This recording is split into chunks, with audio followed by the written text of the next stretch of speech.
Morning, everybody. Peter Zeihan here, coming to you from a chilly New York City in Central Park. We've had a fresh election in the Netherlands, which looks like it's going to generate a couple of interesting effects, so I thought it was worth talking about it.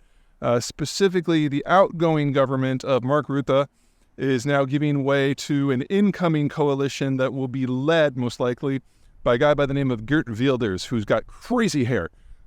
He's oftentimes called the Dutch Trump, because of his views on immigration and other countries in general.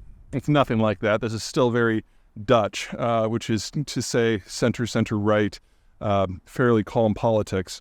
But a lot of people are worried that this is going to break a lot of European issues, perhaps cause some complications for Ukraine policy. And the short version is we're just not there yet.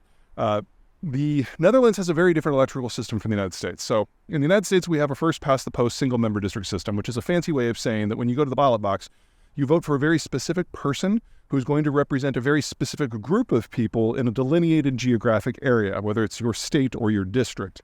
And that's not how it works in the Netherlands. In the Netherlands, you go and you vote for a party.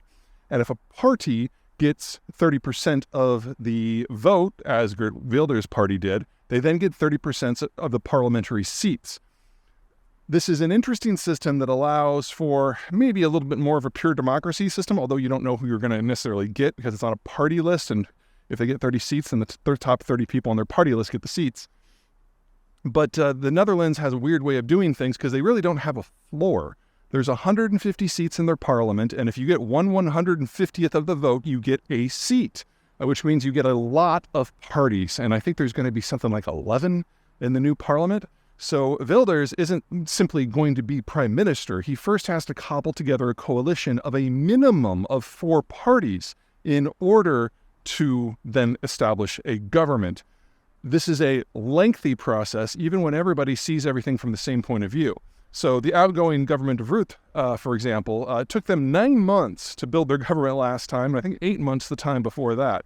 So we are not going to see a new Dutch government this year, and it's entirely possible, considering how, how should I say this, personality challenged Wilders is, that we might not even see it next year.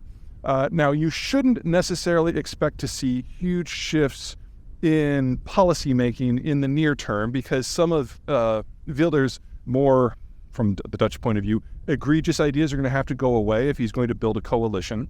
In addition, there's really not a lot of argument anywhere across the political spectrum in the Netherlands about Netherlands' place in the world.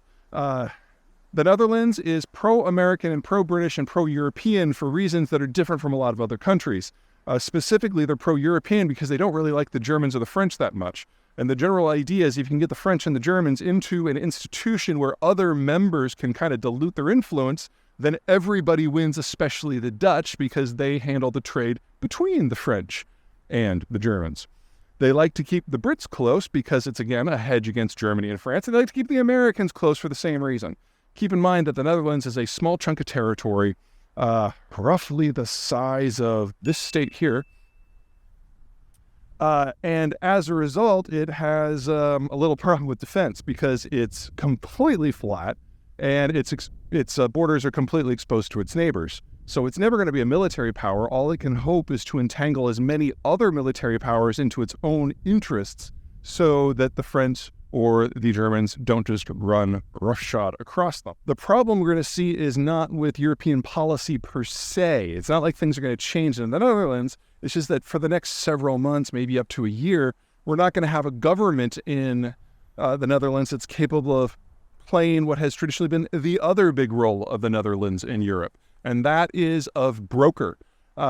Because the Netherlands is either considered the smallest of the large states or the largest of the small states, they've got their fingers in a lot of pots, and it allows the Netherlands to broker deals with parties across the spectrum on economic size and wealth that you wouldn't expect a middle power like the Netherlands to be able to pull off. And in this, Mark Rutte has been key. There's been a lot that's happened under his leadership. He came in at the tail end of the financial crisis when the Greek bailouts were getting really crazy. He helped participate in the solidification of the expansion to include the new members.